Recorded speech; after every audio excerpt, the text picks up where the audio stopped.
I think it's roughly half an hour. We're going to start off with my personal birthday present. Then we're going to move on to some interesting wild dog stuff. Now, if you want to talk to us, please remember you are welcome to talk to us via the tweet, and if you want to ask a question. Sorry, I'm being attacked by a piece of I think it's called Ericloa. I'm not really sure.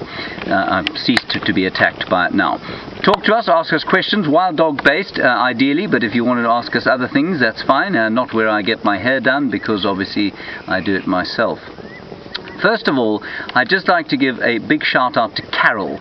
Carol, we know that you have had some tremendous challenges of late with various medical things over the years, and you've been with us since 2013, and we think that you're about to get home after a very difficult time in hospital. So a quick shout out to you. We know you're a big fan of Quarantine and Kunuma and their mother Karula, the Queen of Juma, and a big shout out to you. We hope that you get better soon, and we hope that you will have no further challenges with your health, and that you will perhaps be able to come out here and rejuvenate your soul and your body and your mind, perhaps with a trip to the wilderness. And if not, the next best thing, keep watching Safari Live. It's lovely to have you on board with us, and please keep watching.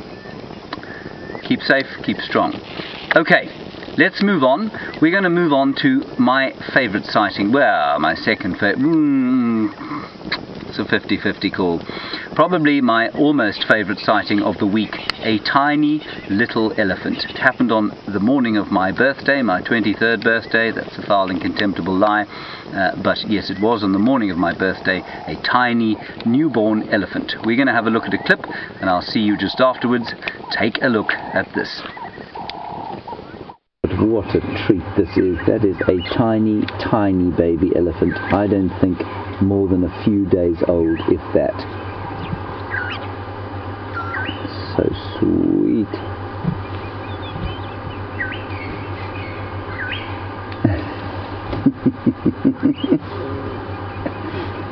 Oh, look.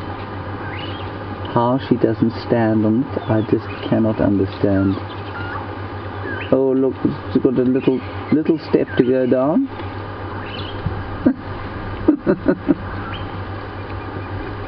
What a treat. You can actually see a little bit of the umbilical attachment there on the little baby as well. Okay, it's just in front of us. Still pink. Still pink. Okay, she seems quite relaxed, so I'm going to turn the engine off. Oh, look at the little pink thing. Wasn't that just very spectacular indeed? A beautiful, tiny, baby little leopard, elephant on my birthday. Wonderful birthday present, and just to see, especially that one little bit there that you saw where he or she, I always see little things like that as she's, walking and kind of tripping over her own feet, and amazing how the rest of the herd never looks like they're going to stand on the little one. And I always think that it must be almost impossible for them not to. They can't look down and see what's going on around their feet, and yet they just move around in the most amazing fashion. So I think that was a wonderful, wonderful sighting. Certainly the youngest elephant I've ever seen, actually, and I've been out here for quite a while. So very special. The leopard's calling again. You won't pick it up, I'm afraid, but the leopard is calling in exactly the same place it has been calling. So Brent, I think, is going to stay out there. Well, he doesn't have a choice at the moment because the car won't start. But if Rusty does eventually start, I think he's going to stay out there and see if he can't find that leopard. It's calling almost exactly in the same place as I first heard it, which is around Gallagher or Waterhole, somewhere around there. Anyway, we'll wish him the best of luck. So that was the elephants, the youngest one I've ever seen. Beautiful sighting, and just amazing. A little while later, I think it was that same night actually, some of our viewers who watched the Arathusa Dam cam saw 6 hyenas trying to attack that little leopard. And it's not a leopard at all, it's an elephant. That little elephant. And the herd as they always do with elephants, got all the way around the little one and protected it from 6 hyenas. Voracious predators are hyenas. They're not only scavengers. Lions, they would have done the same thing. Obviously a bit more of a threat because they're much larger, but that herd, you've seen from the number of elephants out here, and we hardly ever see elephants killed by big predators here. Elephants are particularly adept at looking after their little ones. So that was the elephants. Now, let us move on to probably my favourite thing, definitely Brent Leo Smith's favourite thing, as I'm sure you've seen him chasing them on the hunt. Wild dogs. We've had a wonderful time of late with a few wild dogs, and when we had Hayden and Peter here a little while back, we had an incredible experience, or Hayden had an incredible experience. Wonderful for him to come out from London, where he lives in the hustle and bustle of Pimlico in central London, and wonderful for him to come out here, drive along the Bifflesford Hook Cut Line, and see what we're about to show you now. Folks, I don't know what to say. I just don't.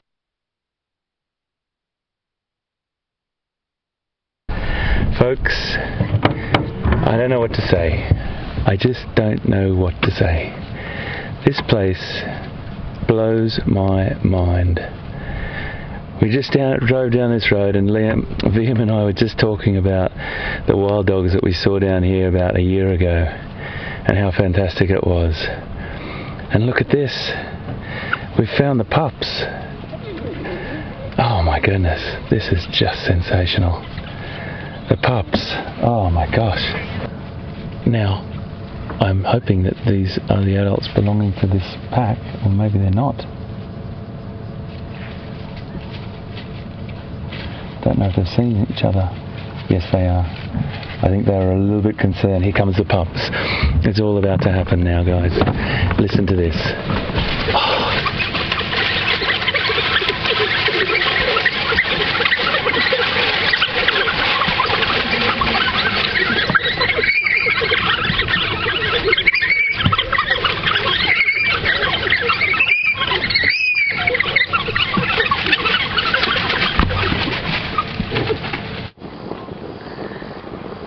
You can hear, sorry, again, I'm going to get to that clip, wonderful sighting that Hayden had, but you can hear, they've just stopped now, the guinea fowl are going ballistic there. They're alarm calling.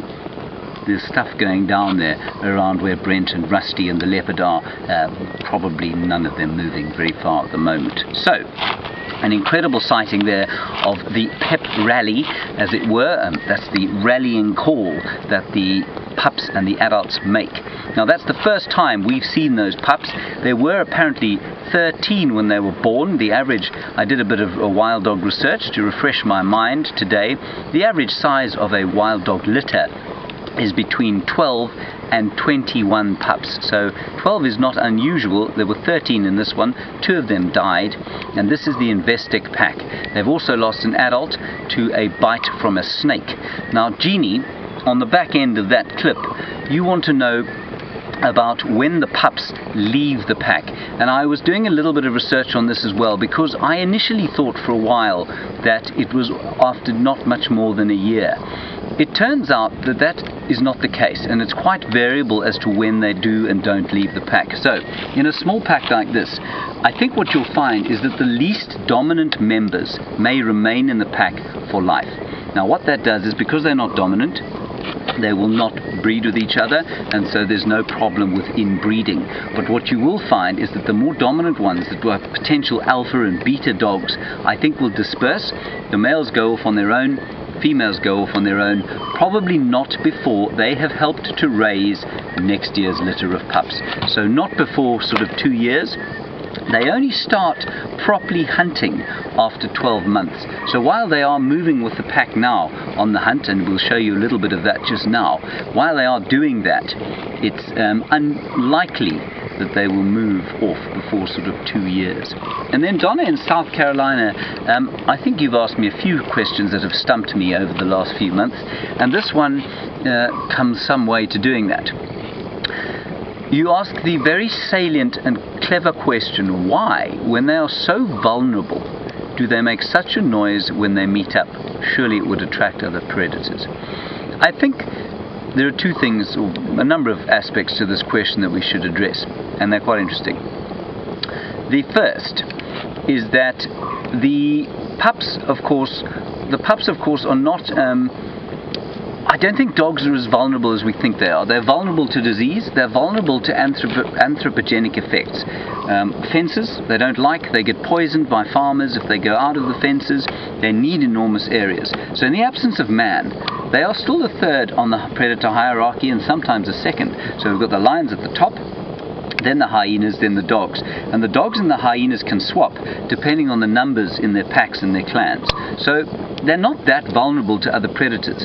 Now, that being the case, I think you'll find that rallying call, which is often begging, so that twittering that you heard initially, and you may have seen, I saw in the clip, there's one adult that looks like it's trying to be sick, and they're trying to regurgitate. What that squeaking is a bit like if you can think of a bird chick calling in the nest, trying to get the adults to bite into there.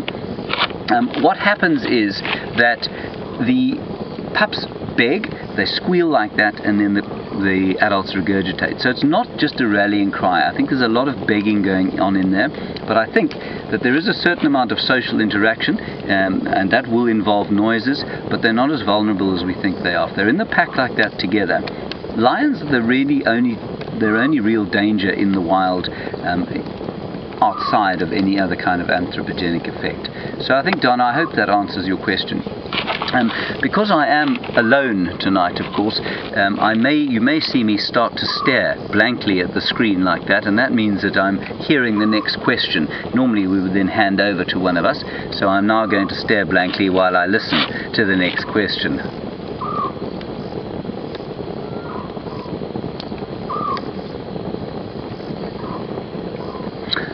Now, obviously you know I've just received a question, that's why I was staring blankly at the sky. Ellen in Arkansas, a good one. Do the parents know that there is a clear leader emerging amongst the pups, and how do they deal with that, and do they kind of show favoritism? I don't think they know. I think that they probably figure it out pretty soon. Now, we were watching the pups yesterday for a while, and it certainly seemed to me that they're now, they're almost sort of 3 months old. It seemed to me that there was in that play behavior, it's exactly like, let's think of human beings in a play situation, even at nursery school, or a kindergarten school, or into sort of lower primary school, which I guess is where those dogs are getting now.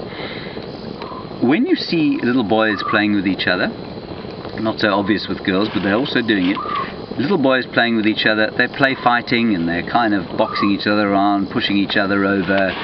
There's a dominance display going on there. We're sorting out who's the strong ones, who's going to accept this, who's going to fight back, who's just going to cower in the corner, who's going to go off on his own, who's going to protect the little ones from the bullies. And I think exactly the same thing is going on with the wild dogs. So we watched them yesterday. One of them got up immediately when he saw a dove, and he went off to see if he could catch it. The others ignored him completely. Maybe not a leader, but maybe an adventurous member of the pack. Then we saw them start to play, and we saw a few of them lying on the ground and being kind of dominated by the others. Then we saw others kind of sniffing on each other's genitals, and that's kind of a fairly submissive behavior. I think within the next month there'll be a fairly clear hierarchy amongst those pups. But remember, the adults are always going to dominate them, unless the adults get very old. Now, very old, unfortunately, for a wild dog pack, any wild dog up here, 80% of the wild dogs in the Kruger National Park are less than 5 years old. That shows you how life is not easy for the wild dog around this area. I think before man it was probably a lot easier. Now, we have another clip of wild dogs to show you, and so rather than my staring blankly at the sky and the beautiful moon rising above us, what we'll do is go to that clip of the other wild dogs. I'll pick up a few questions, try desperately to remember them, and see you back here after the clip in see you just now. Oh, here we go. Hello, little guys. So I'm ecstatic. This is the first time I've seen these guys with the little ones. And it's amazing that they are completely free of a den already at this young age, and they travel with the pack. This is such fun! Hello little pups, these are just the pups. And there's an adult. Oh look, they've chased an impala into the dam. Or Nyala. That's amazing. This is unbelievable. Look at this, everybody. You've got a great view of exactly what's going on. So the three adults, or two adults, are now streaming around. Now, what I predict is going to happen is that eventually that, what is it? Is it a Nyala? Yeah. Eventually that Nyala is going to become tired and will either drown. The hippo could attack it. I've seen that happen before. But I suspect, I'm afraid, I'll let you know when I'm the days of that Nyala are probably over. Alright, great. These little dogs. Those little ones are just over here by. Hi guys.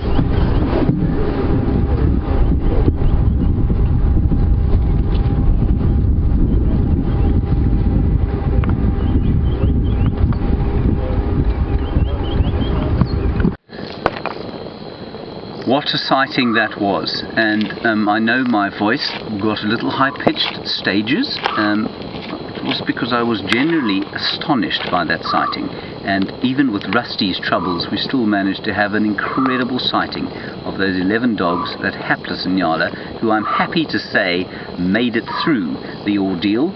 You've waited out the dogs, and because it's warm, the water is probably sitting at around 25 degrees Celsius, pretty warm. The only danger in the water wasn't hypothermia, it was those hippos. And at one stage those hippos got pretty close, and then they backed off and left it alone. And eventually the dogs gave up. We turned the lights off, we don't shine the lights on dogs, and we were just listening, trying to see shadows and the odd sort of silhouette in the darkness, and we didn't see them. And then the dogs disappeared. Well, we think they disappeared. We turned the lights on, suddenly they weren't there. Turned the lights off, Nyala came out the bush and disappeared off into the night. So we like to think that Nyala had a happy ending. Now, a couple of questions here, which I'm going to do my level best to remember. Charlie, you want to know about wild dog diseases, or why they don't live for long, why they're so short-lived, why only for 5 years. And the main factor is disease. Canine distemper and rabies are major factors. Remember that the Kruger National Park here, and certainly, the only other area in southern Africa that they occur in great numbers is Hwange in Zimbabwe, big park there. All of these parks are surrounded by local people. Local people are very poor. There are no veterinary services in any of these areas, which means that their dogs carry diseases. They often are so desperate that they come into the reserves to hunt, what might be termed poaching, but in my opinion is just desperation hunting, certainly for the pot. And when that happens, wild dogs come into contact with domestic dogs, they pick up their diseases to which they have no natural resistance, and they fall prey to them. So that's one of the reasons. That's a major killer of wild dogs in Africa now. So as I say, in the absence of anthropogenic effects, wild dogs tend to be, I think probably would be a lot stronger than they are now. The second thing that takes them out are lions. Lions kill 80% apparently of pups that die in the Kruger National Park. Lions will kill that many. So a huge number do taken by lions. That's what I read. I'm not convinced that that is the case. I think they do get killed a lot by lions, but probably not quite as much as that. Then, an interesting one from Keith, and this is a bit of a bugbear, or has been amongst wild dog conservationists for many, many years. Wild dogs for many years were seen as terribly cruel, horrible killers, and because of that they were vilified, they were shot and they were poisoned, and they were seen as vermin. Now, I don't know if you've ever seen a wild dog kill. If you haven't, do yourself a favour, you'll find many on YouTube. They're very unshy about where they kill and how they do it. It looks gruesome. What they do is they'll get up to, say, an impala, those 3 adults there, they'll disembowel it very quickly, they grab it by the stomach, pull it, rip it open, the stomach contents comes out, the animal goes down, and they tear it to pieces. 9 dogs will eat 100 kilograms of meat in 15 minutes, so it's a huge amount of meat devoured very fast. Now, what you've heard, Keith, is that this is a very terrifying and horrible experience for the prey. No doubt. I've got no doubt that it's very unpleasant for the prey. I don't believe that they feel a thing. We know that when animals go into shock, they stop feeling. It happens so fast. From the time that that animal is caught by the dogs to the time that it's devoured, it's less than 10 minutes most of the time. From the time of them catching it to actually killing it is probably less than 30 seconds. In the case of very large prey, sometimes in East Africa they will take zebra and wildebeest sometimes. Here they don't tend to do that. They might take young kudu here. In fact, they do take kudu here. But even then, the death is within a minute. The animal is dead, and they're in such shock, I don't believe that they feel a pain. Andrew was just telling me the other day. Now, Andrew's one of the cameramen who's camping on Rusty with Brent tonight. Andrew was attacked by a chimpanzee a while back, and it did quite a lot of damage to his arm. And he said to me, we were talking about this exact subject, and he said he didn't feel a thing until afterwards. He didn't feel anything. He went into complete shock, didn't feel a thing, got away from what the chimpanzee was chasing him, and he didn't feel anything afterwards until the sort of rehabilitation took place. And I'm pretty sure it's exactly the same for an animal that's been killed by wild dogs. I don't believe it's the same for an animal being killed slowly, for example by a cheetah that's got it around the throat, waiting for it to suffocate. I think that's probably a lot more painful, although I think there's a lot of shock involved, and especially I don't think it's the same for animals perhaps like buffalo, which are taking big buffalo bulls killed by prides of lions. It tends to take quite a long time, and I think it's probably a bit more painful. Certainly the death takes a lot longer.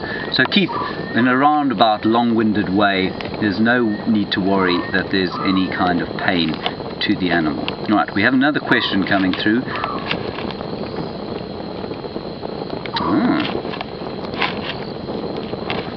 Oh, good grief.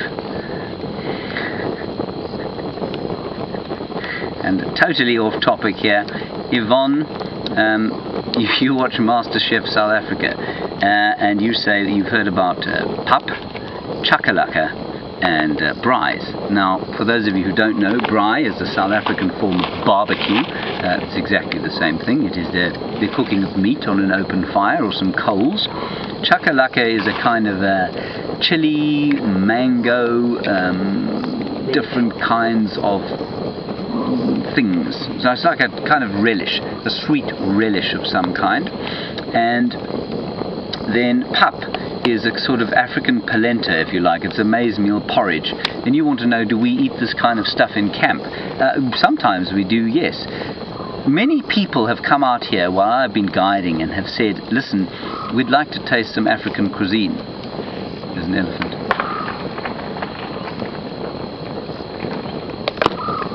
He's breaking a tree. I'm sure it's that bull elephant. I think apparently your bull elephant is on Djuma Waterhole. That's another elephant breaking something there. We should be okay here around the fire. If it does come closer and we run away into the darkness, you'll know why.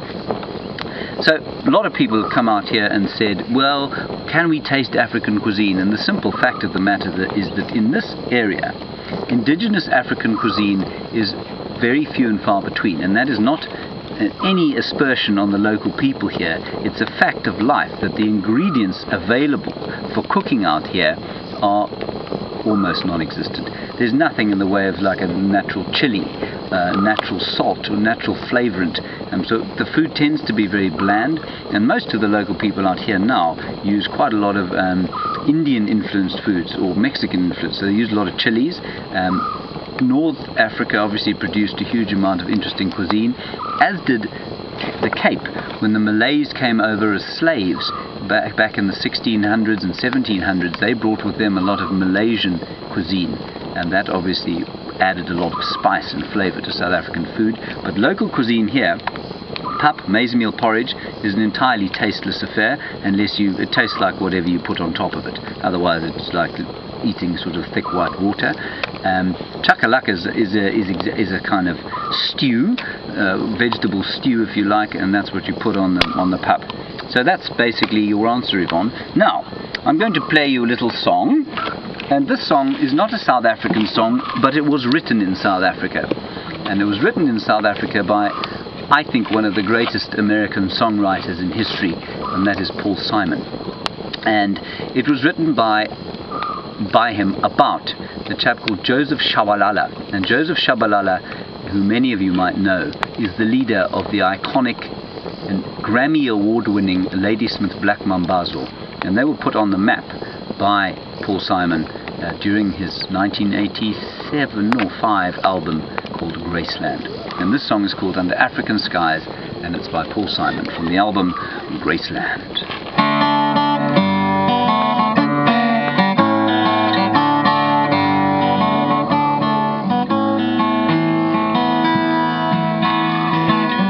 Joseph's face was black as the night.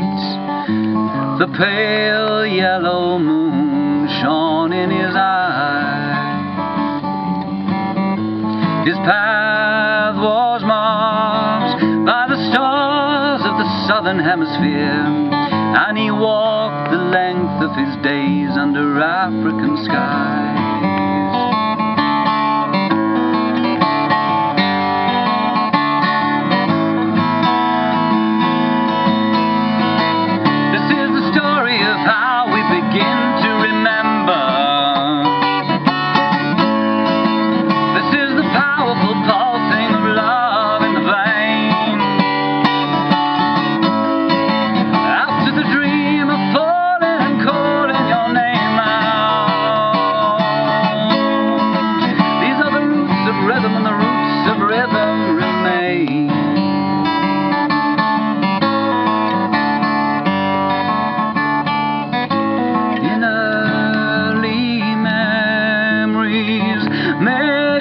Music was ringing round my nursery door. I said, take this child, Lord, from Tucson, Arizona. Give her the wings to fly through harmony, and she won't bother you no more.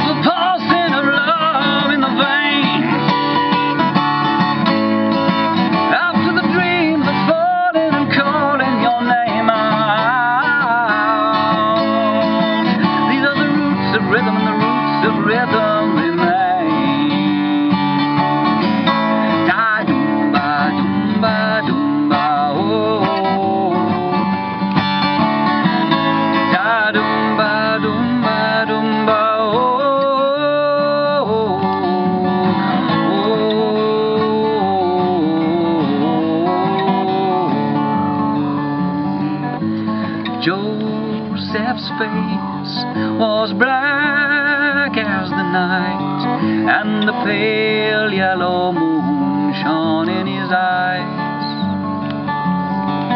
His path was marked by the stars of the southern hemisphere, and he walked the length of his days under African skies. We'll see you tomorrow at 05:30. Well, with any luck. Rusty will be going. See you later. Stay safe, and thanks for watching.